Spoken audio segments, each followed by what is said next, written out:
বধু কাজকর্ম তো নেই রে, কি করা যায় বলতো? ইনস্টাগ্রামে রিলস বানাবি?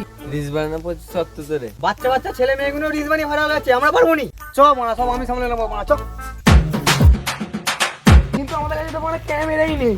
তাহলে 1 লাখ টাকা দিয়ে ফোনটা বাল চিত্তে কিনেছি, এনে তুই ক্যামেরা ধর, তুই অ্যাক্টিং করবি, যে ডায়লগটা বলে দেবো সেই ডায়লগটা মারবি, এই ডায়লগটা মারবি। তুফান বছরে 1-8 বার আসে, যখন আসে তখন সবাই ফাঁসে। এই ঠিকঠাক ক্যামেরা করছিস তো? ও ঠিক আছে। তুফান বছরে 1-8 বার আসে, যখন আসে সবাই ফাঁসে। খ্যাপ পাচ্ছ তা, এটা অ্যাক্টিং করে বলবি তো, নাহলে খ্যাপা সাথে মতো মাথা দাঁড়িয়ে দে। তুই ফোনটা দে, তুই অ্যাক্টিং কর, আর তুই এদিকে আয়, তুই ক্যামেরা কর। হটু, এবার তুই ক্যামেরার দিকে তাকিয়ে বল, মদন রোগাওয়ার আমাকে ওষুধ বল। তুই তো আমাকে দেখে মোটা মনে হয় নাকি তোর? তোর মনে আবার লিস বিস করবুনি, মনে একজনকে এক বলছি বুঝছে, আর এই মাটা থাপ কেলে দাঁড়িয়ে আছে।